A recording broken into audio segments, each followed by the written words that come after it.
Jason broadcasting live from warm, sunny Colorado. Always warm, always sunny, sometimes Colorado. Today's a very special day. It is November 10th. And in the year 1775, on November 10th, the Marine Corps was established, which is now 248 years old.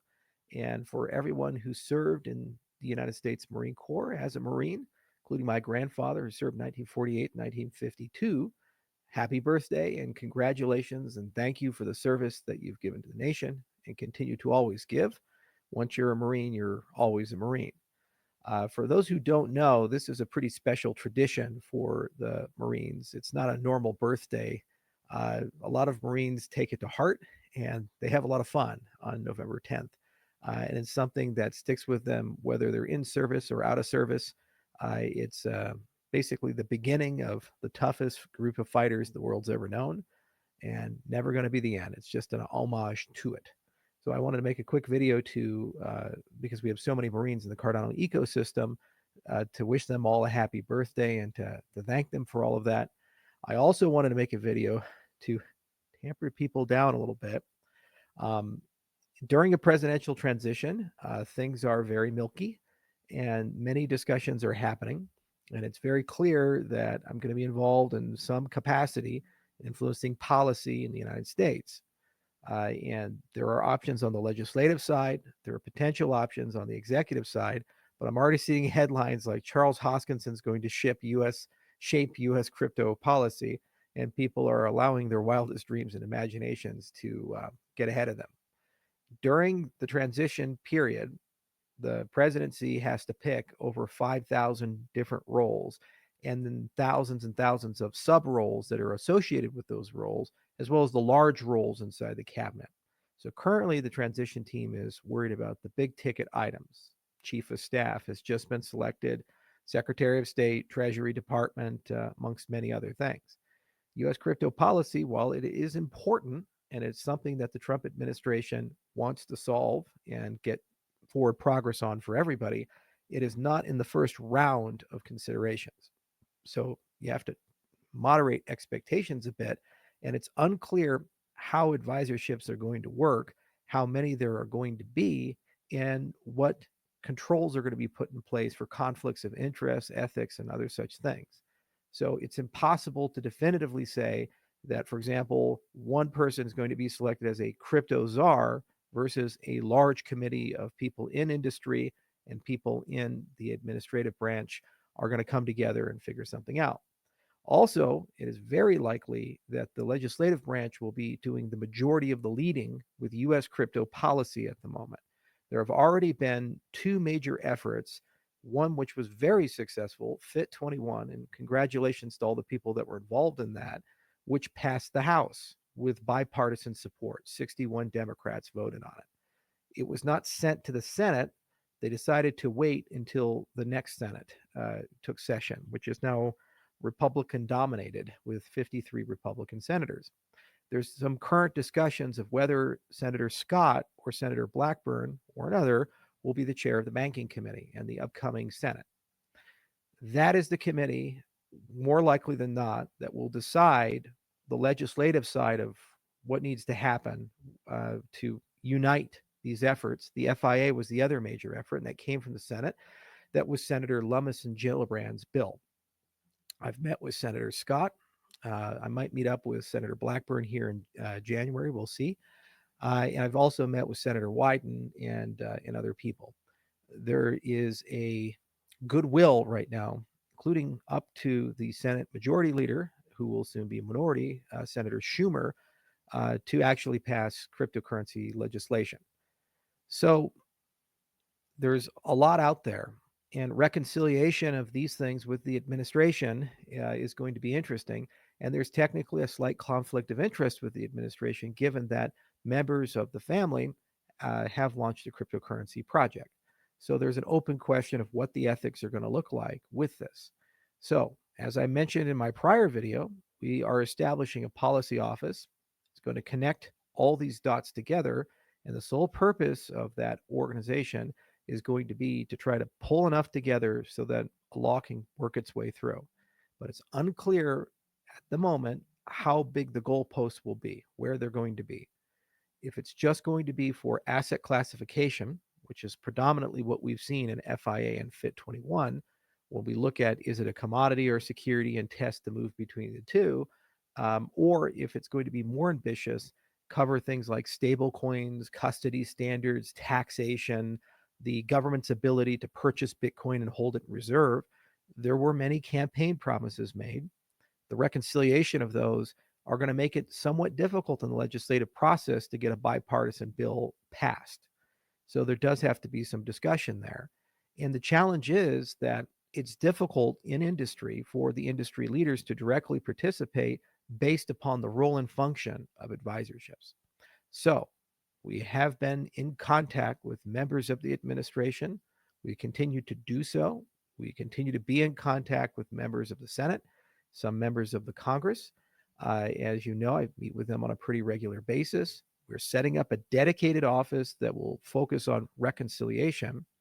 But until a Treasury Secretary is selected and until it's clear that what the ethics provisions are going to be, it is unclear who will be able and how many people will be able to serve directly at the White House level and in what capacity they're going to be able to serve.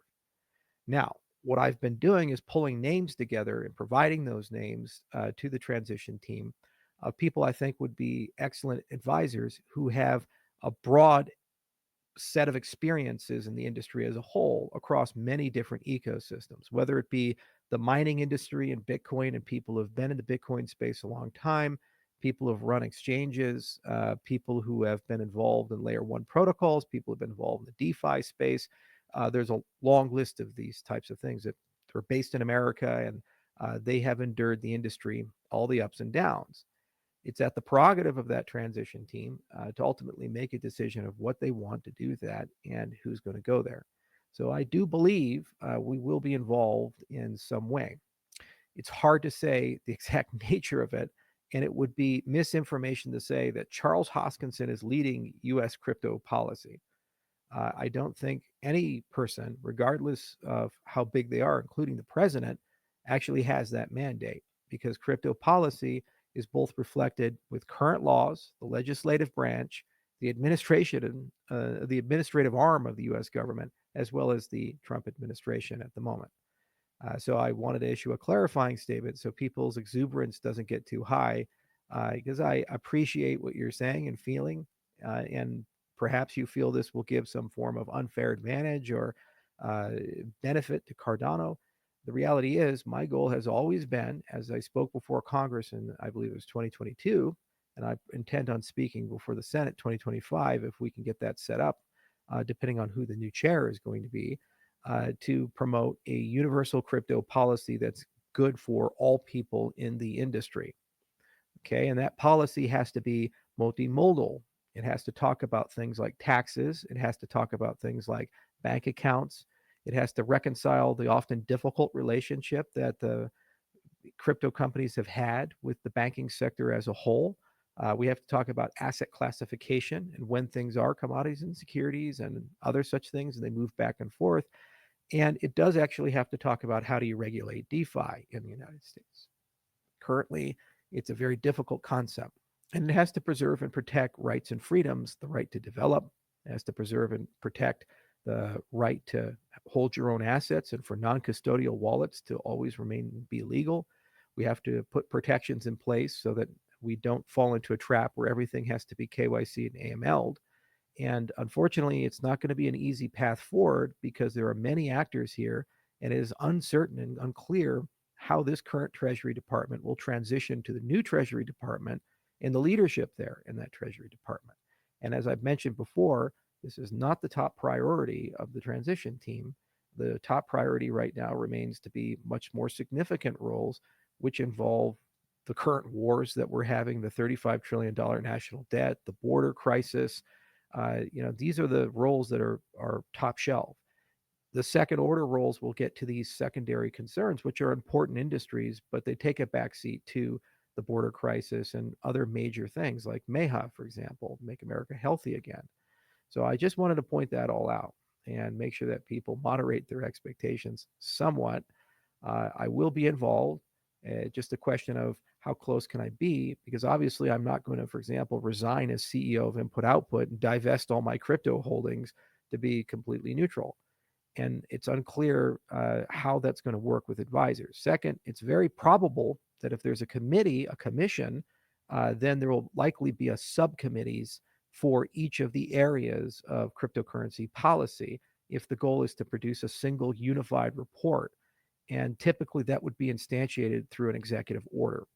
This was done in the state of Wyoming for the Stablecoin Commission, where I had a discussion with the governor whether to be a member of the committee or to create subcommittees. I chose to be a member of the subcommittee because it had different standards about whether we could bid on the RFP that came out. And it's the exact same situation here. The challenge I have is that it's unclear when and how I'd have to recuse myself in, for example, if we wanted to bid on a project to do digital identity for the United States or voting systems for the United States, because we know that election integrity is a very significant campaign goal of the Trump administration. And now that they come into power, they want to pass a law to protect the American election system. What I don't want to have happen is my service in one part then compromises my ability then to apply for an RFP to implement a system. So this is unclear yet. It will become more clear as the transition moves its way forward. And I suspect that clarity will not be completely there until January or February. And it just depends on how big of an issue Trump wants to make out of this, whether he wants to appoint a crypto czar and build that whole thing up or make it a much larger tent and bring people together. Um, and again, we continue to directly talk to the cryptocurrency, to the senators about cryptocurrency policy. And I do believe there's going to be a reconciliation of FIT 21 and FIA. They have to come together. And that has the best chance of resolving the number one issue that we have currently in the cryptocurrency space, which is the commodity security issue, which has plagued layer ones and plagued the existing exchanges who have been trading cryptocurrencies, and what has allowed Gary Gensler to irresponsibly damage the industry through regulation, through enforcement. My primary focus is getting a law passed. That's my number one focus. And that law has to provide the clarity. My secondary focus is asking how do we make America the best country in the world to develop cryptocurrency projects? And how do we get all the cryptocurrency projects of the world, sorry Switzerland, sorry Dubai, sorry Singapore, to relocate to the United States because it's the best place to get it done? This is a secondary goal because it's unlikely that one bill will be able to cover both sides of this. And it would likely require a radical departure from how we regulate crypto assets at the moment and how we deal with the industry as a moment. So it's unclear how much of that can be done through executive orders and administrative actions and how much actually does require lawmaking. So there's a lot to do. And as I mentioned, 2025, it's a first class citizen in our agenda. So we will have a policy office. That office will be fully staffed probably within the next 2 to 3 months. We've already begun reaching out to people that are directly connected to various people that are starting to put these pieces together. I did mention I did meet with the transition team, one of the members of it, while I was in Jackson Hole. And I'll continue the dialogue and we'll continue the conversations. At the moment, no person in the United States has been formally offered a role on the crypto committee or anything thereof. So it's premature for people to go out and say, oh my God, Charles Hoskinson's going to run U.S. crypto policy. It shouldn't be the case. I wouldn't want that. You wouldn't want that. And it doesn't benefit anybody. We will be involved in U.S. crypto policy, and we are now leveraging relationships that we spent the last 3 years constructing. And many of these things will be private, some will be public. And those dialogues and conversations are already happening, already ongoing, and really a feasibility test has to be established. The other thing that makes things challenging is that it's unclear if the Republicans are going to control the House or not. There's a very high probability that they will, but until it's been declared, we're not exactly sure how the committees are going to work. Operating under the assumption that the Republicans are going to maintain the House, there's a very strong possibility that they can simply repass something like FIT 21 with modifications. and there remains bipartisan support there. So, another part of the role is trying to figure out how to make all these things bipartisan. America works best when everybody's included, and it would make no sense to attempt to push crypto policy where people who are on the political left of the spectrum have no inclusion in that policy or ownership of it. As we saw with Fit 21, with more than 60 Democrats voting on it, there is a desire in the younger members of the party to be reasonable and sensible about how we regulate the cryptocurrency space in the United States. So that's another thing I have to figure out. And that's why we're creating that policy office, is exactly how to work with many of the relationships we have on the left, in addition to the right, so that whatever legislative effort can come through can be bipartisan. It is also important for people not to spike the football and seek retribution. I understand, and I personally am as well, angry about what's happened over the last few years. I really am. And I think it's been deeply disrespectful, hard, and exceedingly expensive. There's no community that's been hurt more than the XRP community. The F-Gate happened, and in spirit or whole, there definitely was parts of our government that did nasty things. And they have had to spend hundreds of millions of dollars in complex litigation for years just to try to have the right to compete on a level playing field with others. Coinbase is now being sued, and I feel empathy for them. As you know, ADA was named in the lawsuit as a security, and every single person is getting drawn into this, and it's only getting worse. So there is a feeling like, well, can we use the powers of this new administration to punish the people who did all these terrible things? And here's the reality: Victor's justice is not justice. We have to move on, and we have to just get these things resolved and make sure that they never happen again. And as tempting as it is to try to weaponize or use an administration to get justice, the reality is it's not permanent. The political winds can change in 2025, excuse me, in 2028. And if they do, then everything we've achieved is just a brief jubilee for another dose of hell. We cannot allow cryptocurrencies in the United States to become a partisan issue. It needs to become a bipartisan issue again. And the opinion ought to be that crypto is good for the US economy and the US consumer. And we need to get a framework constructed which allows our industry to grow and thrive. The only way we're going to get there is by resetting, forgiving in the past, but not forgetting the lessons of the past, and moving forward. And we do that by working with everybody, not just a small group of people. This is the other challenge, which I do not have clarity on, is how these components will come together and be sculpted. So I do know it's happening. We are in discussions. We'll see where they conclude to. But as I mentioned in my prior video, it is early days. Please don't go to Twitter and the internet and then tell everybody instantly that Charles is running crypto policy for the United States. It's just not materially true. No one does that. It's an all hands on deck thing, and we need to come together on that. I've been in this industry for a very long time, more than a decade, almost a decade and a half now. And I've witnessed it grow from a very small thing to something of such concern that it had an influence over and perhaps was the deciding factor in a presidential election. We as an industry should congratulate ourselves for that tremendous accomplishment and what we've achieved together. We should not squander that. And we should understand the tremendous responsibilities and obligations that now rest on the industry leaders' shoulders. And we all have to grow up, and we have to get along for at least a brief moment so that we can create some fair rules and we can move forward and we can get out of where we've been. Should we do this, there are $20 trillion of real world assets that are waiting to enter the cryptocurrency space. There's $100 trillion of global markets that the cryptocurrency space can expand to, and cryptocurrencies will enter mainstream consumers' everyday lives, and all Fortune 500 companies will adopt them. That is the reward for cooperation. That is the reward for objectivity, and that's the reward for fairness in the rulemaking that comes forward. Every single leader in this industry has to recognize that and realize that this is a very rare moment. where we get that reset. And if we act with humility and we act with unity, that reset will happen quickly. And we will be able to get a very significant package of bills passed during the next 2 years. If we don't do that, unfortunately, we will squander our window. And I remember that firsthand due to the collapse of FTX.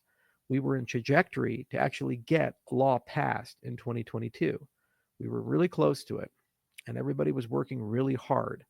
And that one event set us back by over 2 years, and it caused a lot of harm to everyday people who hold cryptocurrencies and use cryptocurrencies. And it turned artists into criminals, and it turned exchanges that were regulated and lawfully acting into apparently unregistered businesses. No one deserves that, and we shouldn't have to relive that past. So let's use 2025 responsibly. And that's all I'll say on the matter. Now, as these conversations are ongoing, I won't comment any more on them, and we'll just wait for the transition to do its process. And I look forward to seeing the specific ethics requirements, and I look forward to seeing the other things that come to play, and also understanding what the balance is between the legislative branch and the cooperation there and the executive branch of the United States, because it's still unclear how those two components are going to come together and how this policy is going to come together. Much more will be clear in the next 60 to 90 days, and I will be traveling to Washington, D.C. on a pretty regular basis throughout all of 2025. And as I mentioned, the sole goal of our policy office will be to make sure laws get passed that give our industry clarity and fairness. So, thank you all for listening. Cheers.